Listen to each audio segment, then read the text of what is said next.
What up, Kickback Gang? What up, Kickback Gang? What's good with y'all, fam? Hey, y'all see what we got, man. You might as well go ahead and sit back, chill. Relax. You know, get your wine, start your dinner. You know what I'm saying? The usual. Get right, you know. You know what I'm saying? Your Zaza. But we got our boy Nick Crowley, man. We got YouTube's darkest videos too. If y'all new to the channel, man, make sure you hit the subscribe button, man. Cut the post notification bell. Make sure you hit it on all so you know we dropping these videos. Exactly. Man. Join the fam, man. KBG, let's get it. Let's turn it up just a little bit. Nature gathering its forces for still another unending assault on man. Sounds like it came right out of a zombie. Open up and stay below ground level. That is so creepy.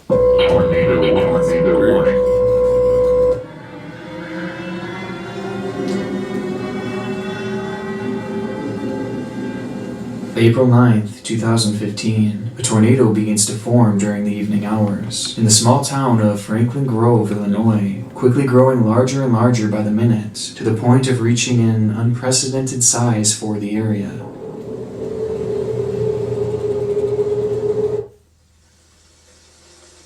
Miles away in the town of Fairdale, 67-year-old Geraldine Schultz spotted the vortex forming in the distance. Worried, she called her husband Clem into the kitchen, where the two would stand watching the tornado out their window. For the couple, tornadoes were nothing new, and Clem was quickly able to determine that the storm would likely miss them to the east. But just to be safe, he went upstairs to grab some lanterns, in the likely event of a power outage. Upon doing so, Clem would catch a glimpse of the tornado outside the bedroom window, having grown significantly closer. Its wind speeds were well over 200 miles an hour, and having been classified as an EF4, it was the largest twister the area had ever seen. In awe of its size, Clem began to record out the window, still certain that the storm was heading east.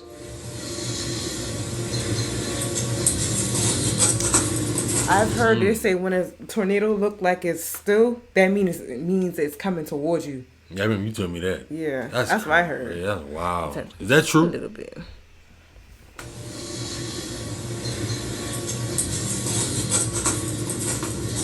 See how it looked like it's just in the... But unfortunately, he was wrong. And in reality, the powerful storm was heading directly towards him. Just like you said. By the time Clem would realize this, it was far too late. There was no time to run, and not a chance to hide. All he could do was stand there helplessly and watch.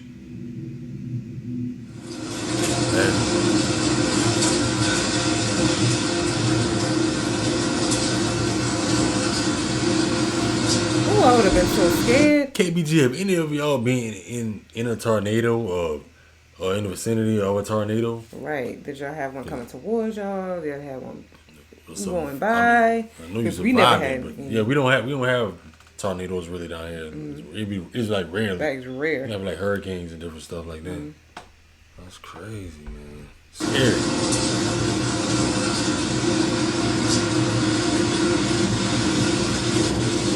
Ooh, that's scary. Ooh, and I know it's loud. I know it's real loud. It sound like they say it sounds like a train. It was a direct hit as the EF4 tornado tore through the house before Clem could even say a word, quickly turning the home that had once stood there for 100 years to dust and rubble. And buried beneath it all was Clem, along with his wife of 25 years.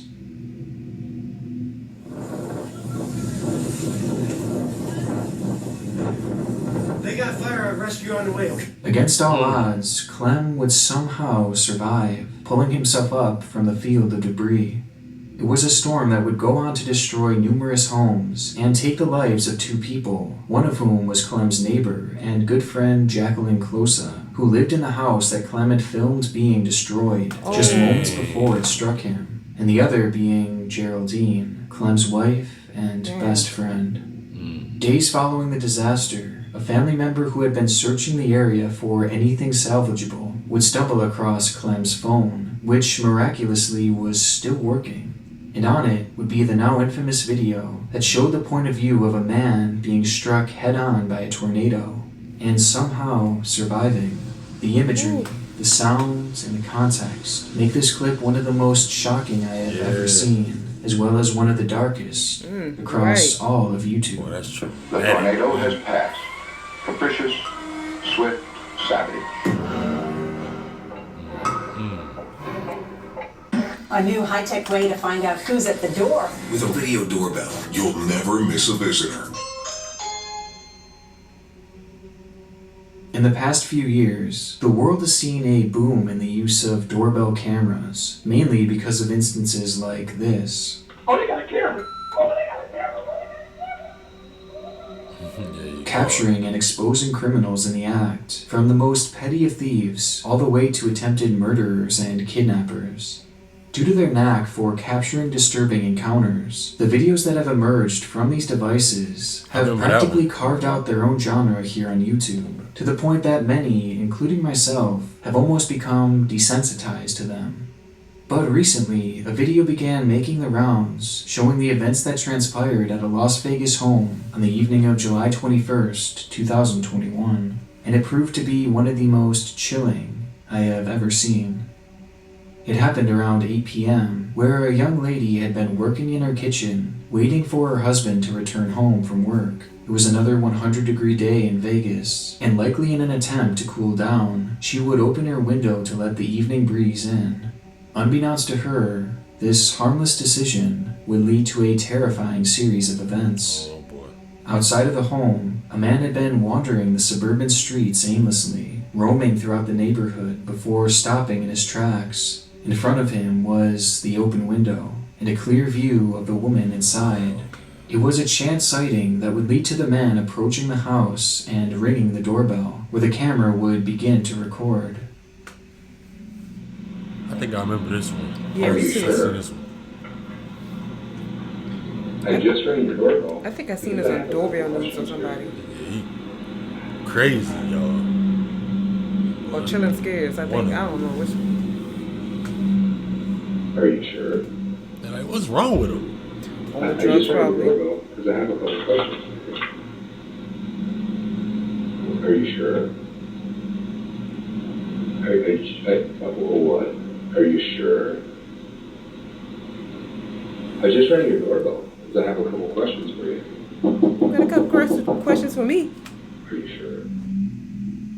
The man stands there ringing the doorbell and knocking at the door, repeating the same sentences over and over again, calmly stating that he just wants to ask a few questions. However, the woman inside had never met this man. In fact, she had never seen him before this moment. And to make it all stranger, she didn't respond to anything the man was saying, and was out of his line of view as he peeked through the door. So the phrases that he was saying were not in response to anyone, and instead, he was speaking to himself.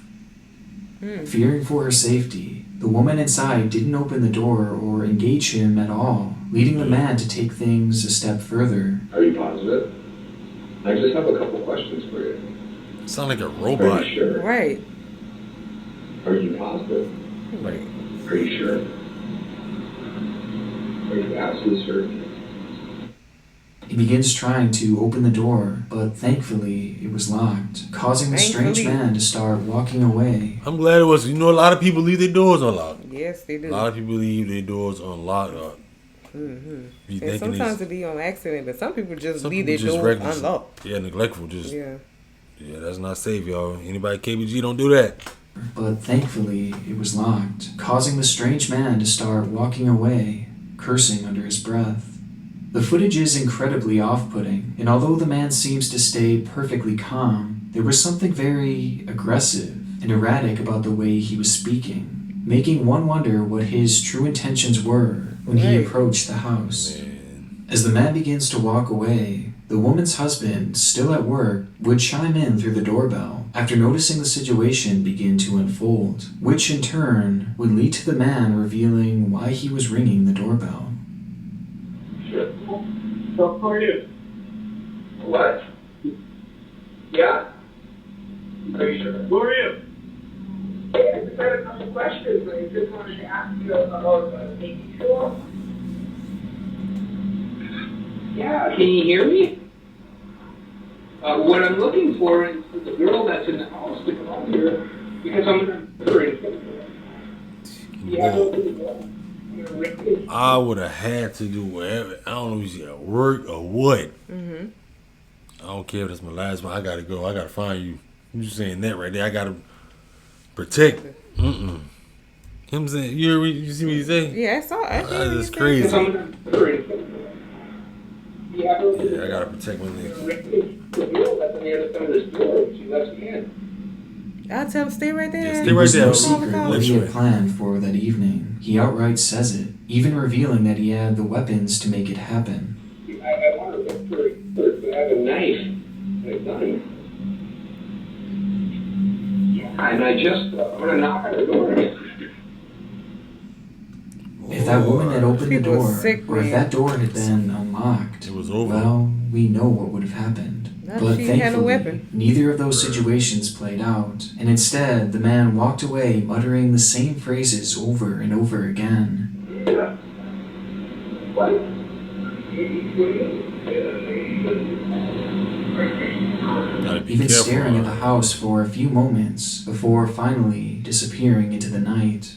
Police were called to the area moments later, but the man was nowhere to be found. Of course. As quickly as he had entered this couple's life, he was now gone, leaving them with the reality that at any moment he could return. Right, you gotta get Scared those for her monsters off the life, streets. the lady posted the clip online where it would quickly go viral across YouTube, which honestly may have ended up saving a life.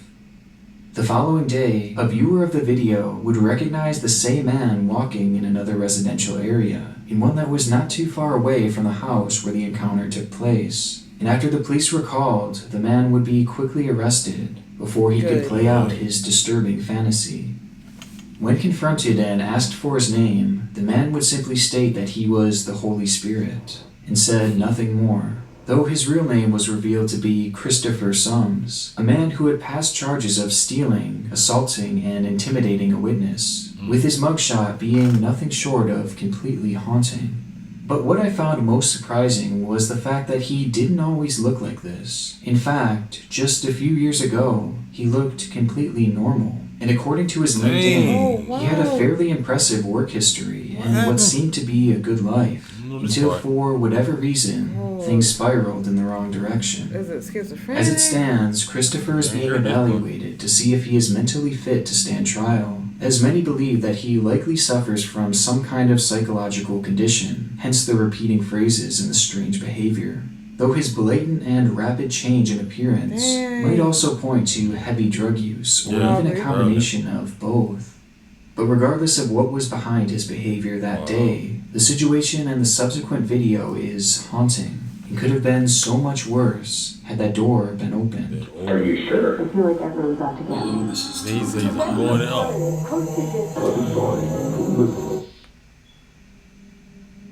YouTube is a site that draws in people from all walks of life, each with their own unique motivation for starting up their channels. Some are in it for the money and the fame, while others are in it for the love of creating content. But sprinkled throughout the site are a select few who come here to feel heard and to get something off their chest. Something that for 27-year-old Tabebe Mukanin would be his primary motivation for posting his first and only video on March 17th, 2018.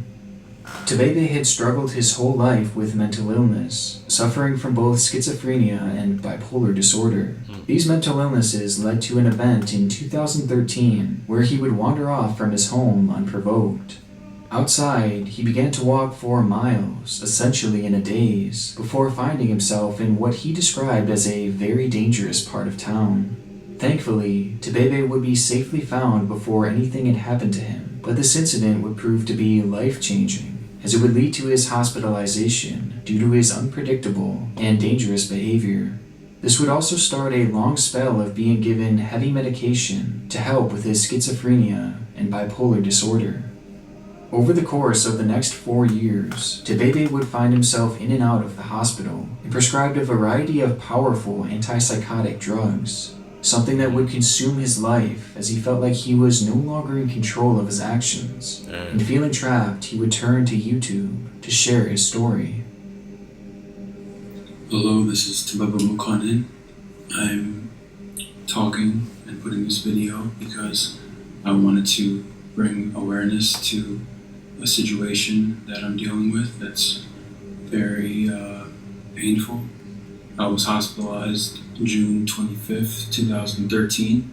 I went there to supposedly get an IV. I ended up being forced to take medication. And it was pure hell.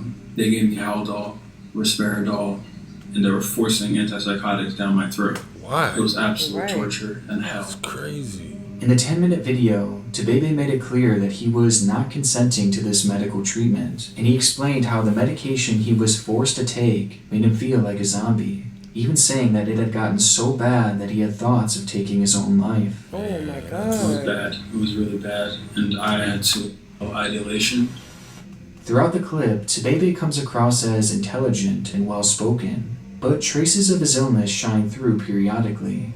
For instance, he explains how immediately after being released from the hospital on multiple occasions, he would wander away from his home, even attempting to be homeless for a while admitting that he didn't know why this was an issue, or why it would always lead to him going back to the hospital. I got off, and I think I had another episode as they like to say, where I said I wanted to be homeless. That's it. All I said was I wanted to be homeless. So, and I proceeded to be homeless. And next thing I know, the cops came and they arrested me and they took me back to the hospital. Then after that, I left and I tried to be homeless again, and I was hospitalized again. But things would be further escalated as Tebebe casually explains how he has violent outbursts, even resorting to punching multiple people who were trying to give him medication, as well as starving himself in retaliation. So I started getting violent, and I started punching people, and I started attacking people in the hospital, and they had to tie me down. I began to lash out, like, I'm going to protest this. I'm going to starve myself as a way of hopefully stopping this ridiculous forced treatment for absolutely nothing. And by the end of the video, Tebebe flat out explains that he does not have any sort of mental illness, or have any symptoms for that matter, calling what was happening to him an injustice. I guess I'm just trying to let you guys know the injustice that goes on. It's a truly depressing situation, as on one hand he is being forced to take medication that essentially makes him feel dead inside, while on the other hand it seems very apparent that treatment is necessary to not only keep others around him, but himself safe, as he doesn't seem fully aware of how serious some of his actions are. Tebebe concluded the video by asking those watching what they thought of his situation. And though it didn't garner many views, a select few would stumble upon it and agree with his stance that the treatment he was receiving was unlawful, with many insinuating that he should continue to protest and not take his medication. These comments are, unfortunately, no longer available, as just a few weeks ago the video was removed, but they had been reflected across multiple sites as people called out the commenters for essentially trying to convince someone to go off his medication cold turkey, and doing so without knowing the true extent of his medical history, which obviously is irresponsible and potentially very dangerous. But unfortunately, these conflicting viewpoints came years later, and in that time surrounding the video's release, Tebebe had likely found the verification he was looking for. He was going to keep protesting his medication. This video would be the first and last that we would ever hear from Tebebe, but it wouldn't be the last we'd hear of him. Just 2 months following the video, Tebebe would make the local news after having an encounter at the hospital. There, a therapist entered his room to talk with him, when suddenly Tebebe snapped, grabbing her and refusing to let go, while performing lewd gestures toward her and eventually pinning her on the ground, refusing to let her go. The situation led to Tebebe being arrested for sexual battery, but no jail time was ever given, as instead, a plea deal was reached where Tebebe agreed to stay in the hospital, and most importantly, he agreed to go back on his medication and take it as prescribed. It's this note that hints at the idea that he had likely gone off his medication before this incident, something that would have directly led to his violent outburst. And given the event's proximity to the video that he had just posted, and the comments supporting his desire to stop taking his medication, it's not hard to theorize that Tebebe may have cut off his meds due to the advice of his comment section, or at the very least was further convinced that it was the right thing to do. Regardless, it seemed clear that the inconsistencies with his medication had caused him to lose control, and this wouldn't be the last time. In the summer of 2019, Tebebe was staying at an Embassy Suites hotel with his mother Zalem Abje, who had been caring for him around the clock. He had been moved there from the hospital as part of his treatment plan, as it kept him close by and easy to monitor regularly, but it also made him free of being cooped up in a hospital room, which clearly he didn't enjoy. The change of scenery was likely supposed to calm Tebebe and his growing anger issues, but unfortunately, his violent outbursts did not stop there. On August 20th at 1:30 a.m., Tebebe would get into an altercation with his mother in their hotel room. It's not clear what had started the arguments, but things would quickly turn physical, as Tebebe started to shove his mother, pushing her so hard that it would knock her out of the room, and then onto their balcony. Their room was on one of the top floors of the hotel, and it overlooked the lobby down below, and in one more violent outburst, Tebebe would give one final push, this time knocking her all the way over the railing, causing her to plummet to the ground below. Did not survive the impact. Damn. Causing her to plummet to the ground below. Oh. She did not survive the impact. Tebebe Makanen was arrested at the scene and held at a holding center where he remains to this day, awaiting his trial. Though his crime is clear, and it's likely he will spend the rest of his life either behind bars or in some kind of institution. He need to be in an institution. The events that happened on that fateful morning are still somewhat unknown to this day, though we do know the events that led up to it, and the years of hurt and anger that Tebebe had built up, as well as his inconsistent and He should have been in an institution when he did that to the therapist. Yeah, exactly. Like, why didn't why did he just let him out? Usually feel like some places don't take things seriously. That mental health. Or they just don't. Yes. They just don't care. That mental health is serious, man.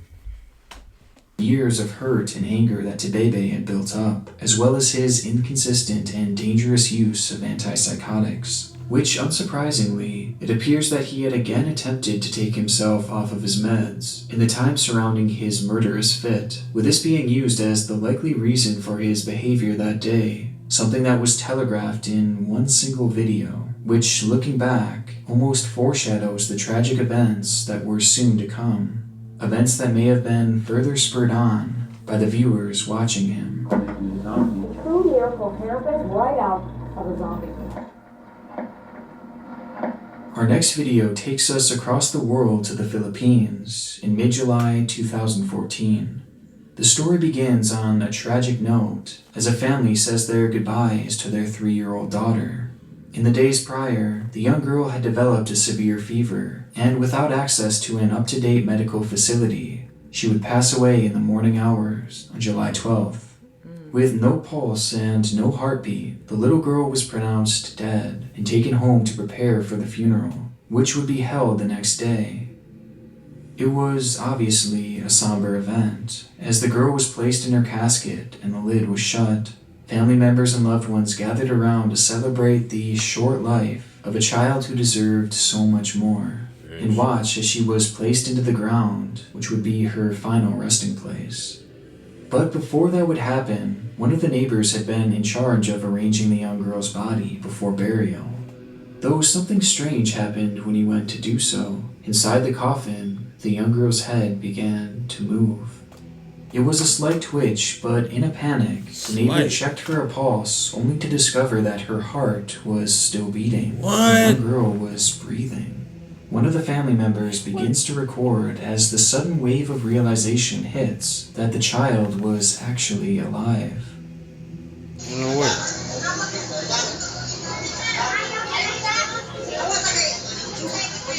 Ain't no way.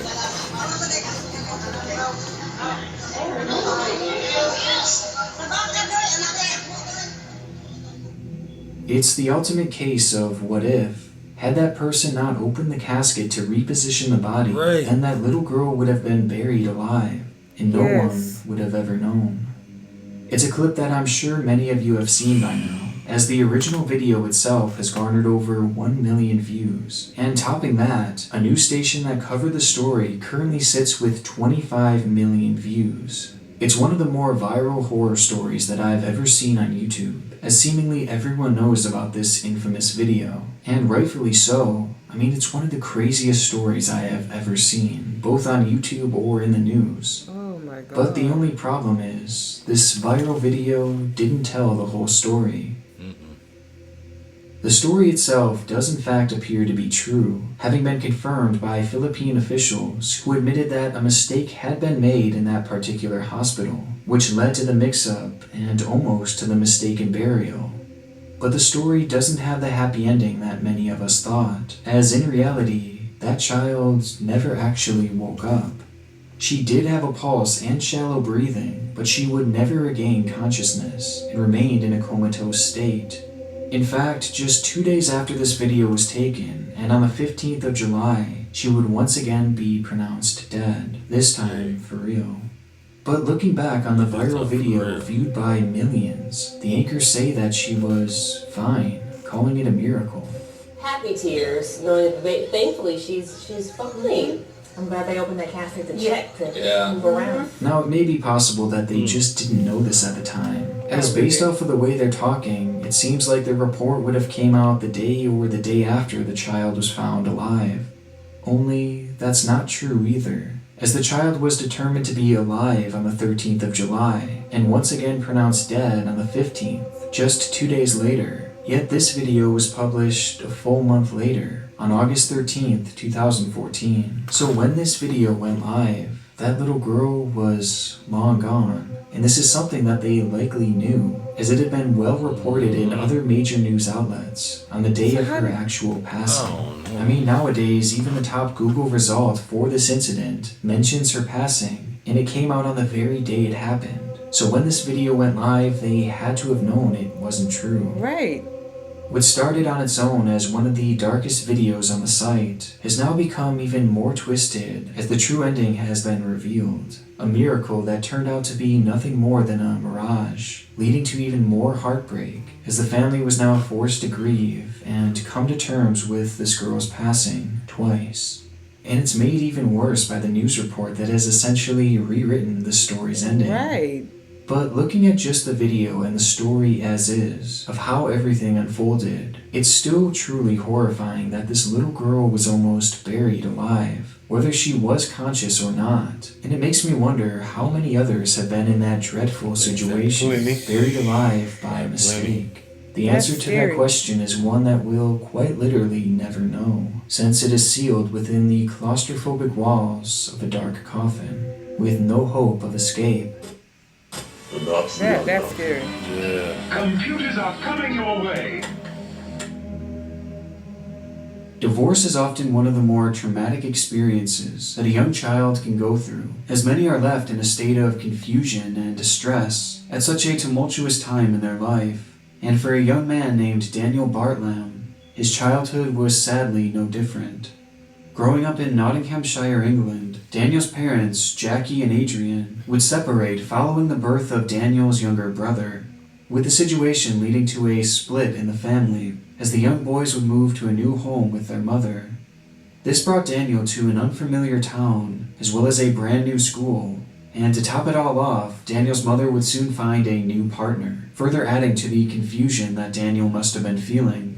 All of these circumstances would lead Daniel to a declining mental state as he began to isolate himself in his room, barely speaking to his family. Daniel's mother Jackie was well aware of the change in his behavior, and she soon thought of the perfect way to bring him out of this depression. So she saved up some money on the side until she eventually had enough to buy Daniel his very own iMac, a computer that he had been asking for years. At the time, Daniel had a vested interest in technology, even having his own YouTube channel dedicated to the topic. But this new computer meant an upgrade in quality and a future with limitless possibilities. Overjoyed, Daniel quickly began a new channel and dedicated his very first upload to his new device.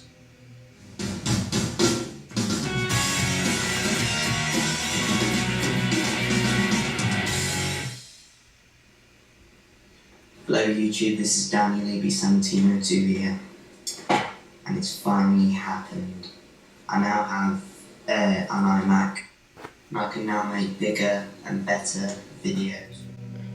The video is clearly nothing too special, as the quality is about what you would expect from a kid his age who was just starting out. But this computer, along with this new channel, seemed to be the spark that he so badly needed, a new passion and a new outlook on life. But strangely, after just a few uploads, the account would go silent. This is something that happens all the time on YouTube, where a creator starts posting with high aspirations before abandoning their work, and it's typically due to a lack of success or just the overall busyness of life. But in Daniel's case, his reason for leaving was far darker, as right around the time of his last upload, he would experience the ultimate tragedy. On the morning of April 25th, 2011, neighbors of Daniel had reported hearing a commotion coming from his home. That commotion would soon turn to chaos, as the house suddenly erupted into flames, with smoke billowing out all sides. Through the commotion, Daniel would emerge from the home with his little brother and dog in hand, but his mother was nowhere to be found. Police and fire units arrived at the scene quickly, but were already too late, as inside the home they would find the badly burned and disfigured body of Jackie. And surprisingly, they'd soon notice that it wasn't the fire that had done her in, but rather she had been brutally murdered with what appeared to be a hammer. The scene was shocking and incredibly chaotic, but luckily Daniel had been there to explain everything. According to the child, a masked burglar had entered the home before confronting his mother. The confrontation then led to the anonymous person attacking Jackie with a hammer, causing her to collapse to the floor. He then says the intruder lit her body on fire, leading Daniel to grab his brother and dog and escape from the blaze, saving what remained of his family as the murderer escaped out the back. Daniel's story stood out for several reasons, mainly because it showed Daniel was a hero for saving his brother and dog, and it showed just how traumatic that morning must have been for him, as in the matter of one day, Daniel had lost his home and his mother in probably the most devastating way imaginable. But his story also stood out for one other reason, with that reason being in regards to the killer.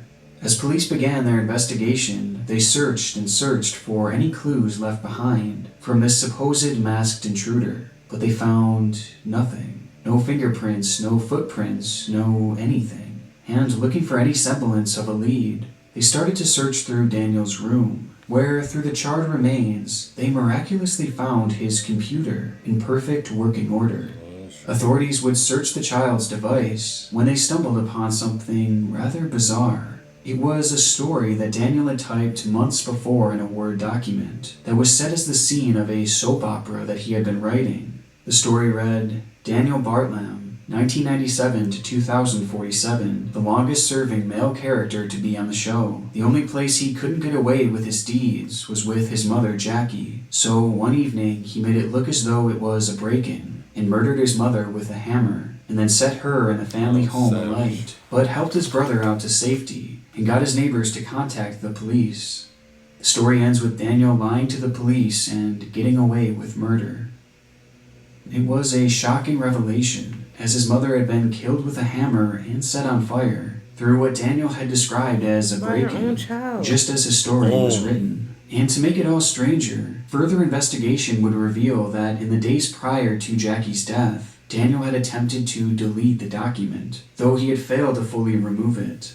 And the findings went deeper, as countless screenshots and clips of a character from a show called Coronation Street were found on the hard drive, with it appearing as though Daniel had an obsession with this character, which proved to be rather interesting, as the character, John Stape, was a villain who had murdered another character with a claw hammer, the same weapon used on his mother. Investigators would keep digging until they found the nail in the coffin, as it was revealed that in the days prior to the attack, Daniel had searched how to get away with murder. With a slew of information and the lack of evidence that a break-in had ever occurred, Daniel's story quickly fell apart, until he eventually admitted the gruesome truth that he had been the one who had taken his mother's life. On the 24th of April, Daniel would spend the night in his room rewatching one of his favorite Saw movies. He then emerged from the room carrying a claw hammer and approached his sleeping mother. He proceeded to strike her 7 times in the face before eventually setting her body on fire and escaping the home with his brother and dog, acting as the hero who had quote-unquote saved the day, when in reality it was all his doing. And the entire series of events had been plotted out on the very computer that his mother gave him, the same computer that he had so excitedly made this video on just months before the attack. To this day, we don't really know why Daniel chose to attack his mother, as any reason he's given has been fairly easily disproven, with many chalking it up to his tumultuous childhood, though we have learned more information about his early years, with many of these stories proving to be incredibly disturbing, and hinting at the idea that Daniel was mentally unwell.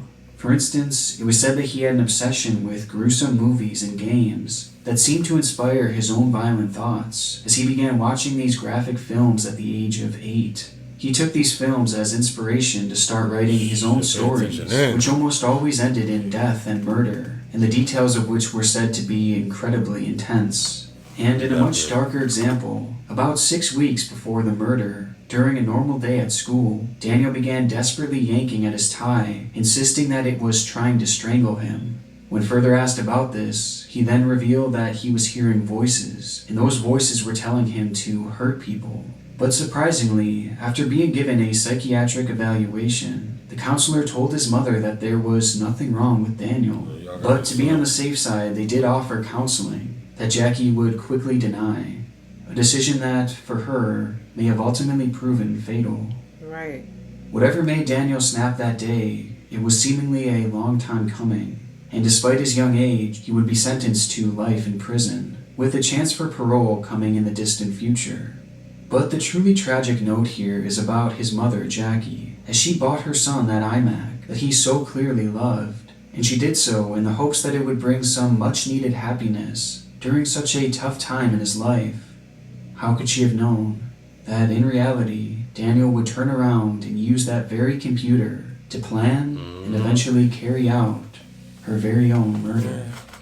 Damn. I want to give a huge thank you to my gold tier and god tier patrons. Allie Farmer. It probably was manifesting in him when, after that divorce, and he probably just was in that room. Yeah, it was just building up. Thinking about gruesome stuff, looking at movies, and it just was all getting in his head. And then, like he said, he been hearing voices in his head too. That could have did it. That's another. That's a big one. Man, I feel like she probably could have got him some counseling, but hey, I mean, you never know. What's your thoughts on that YouTube's Darkest Videos 2? KBG, man. Tap down below. Drop down what y'all want us to react to next. Y'all know we'll get to it. Other than that, man, if y'all ain't subscribed yet, man, what you waiting on? Right, what you waiting on? Hit the subscribe button, man, because that post no better at all, man. We love you. Join the family. Join that KBG fam, man. We love y'all. We catch you on this video. Catch y'all next one.